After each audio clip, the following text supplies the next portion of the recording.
Fainai, nesušalai gyvas dar. O iš tikrųjų jau daugiau negu savaitę prie vienos iš sostinės mokyklų laukiame Igno, dar vieno gudraus 10-oko, kuris ten kažkokią turi olimpiadą. Kągi, negaliu, apsiprausiam, laukiame, pažiūrėsim, kuo čia viskas baigsis.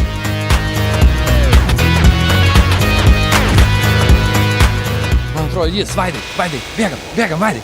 Atsargiai, žiūrėk, krūmai. Greitai, praleisim. Visą savaitę laukiam. Atsargiai, laip. Op. Sveikas, Ignai. Pagaliau. Na, kaip sekėsi olimpiadai? Na, neblogai. Ne. Kiek nušokai ir kiek nubėgai? Nešokinėjau ir nebėgau, sprendėm čia šiandien. Matematikos olimpiada? Taip. Gerai, keliamės pas tave į mokyklą, pasikalbėsim. Keliamės. Ignai, papasakok apie save. Na, tai esu Ignas Januška iš Vilniaus Mykolo Biržiškos gimnazijos. Mokausi 2 klasėje. Na, laisvalaikį daugiausiai laiko skiriu sportui, taip pat ir pamokų ruošimui. Kas geriausiai sekasi mokslas? Na, sekasi visi mokslai, bet labiausiai patinka tikslieji, istorija, anglų visai patinka. Supratau, kas nesiseka? Na, ne tai, kad nesiseka, bet nesudomina. Tai chemija būtų ir biologija. Gal žinai, kodėl? Priežastis yra kokia? Na, daktaru nebūsiu, nežinau, labiau tikslieji mokslai. Gerai, kuo planuoji būti?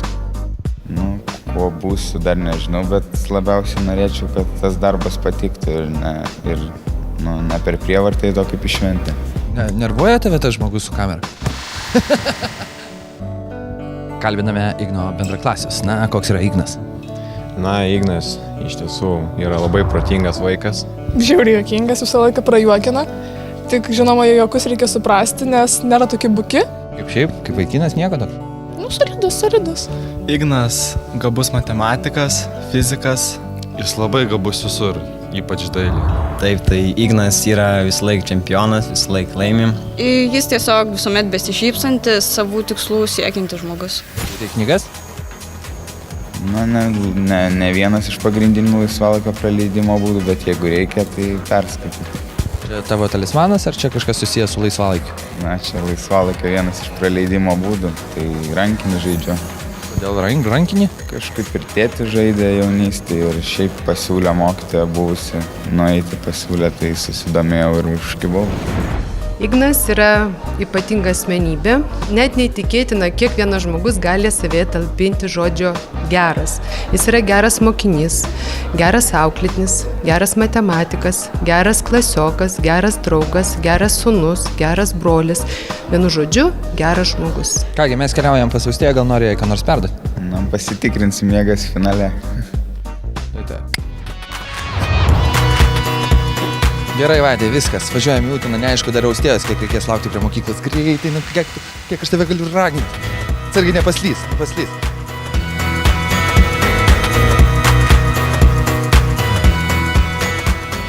Austėja, papasakok apie save.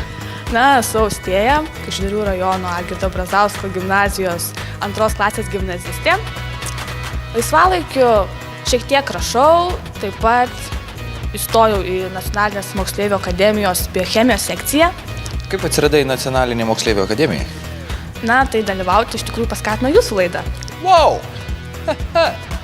Nes Nacionalinė moksleivių akademija yra jūsų rėmėjas.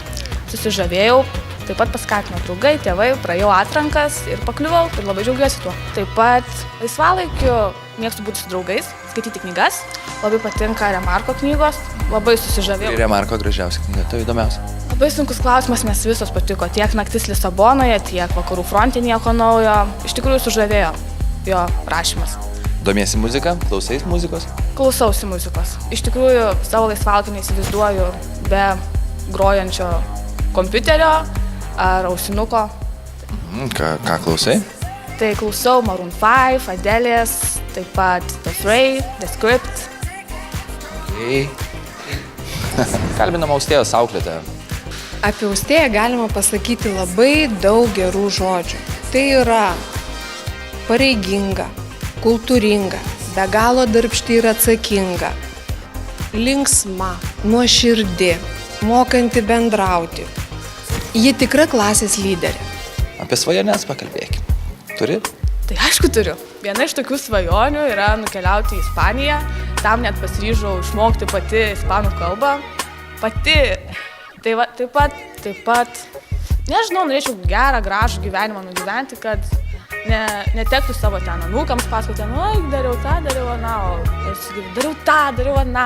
Norėtųsi gyvenimą gyventi prasmingai, visada turėti svajonių, kad, aišku, kad artimieji būtų sveiki, bet čia jau yra banalu. Taigi kalbinam Austėjos bendraklasis. Dažniausiai visi moksliukai būna nuobodus, bet Austėja yra visiškai netradiciška moksliukė, nes jinai tokia įdomi ir linksma.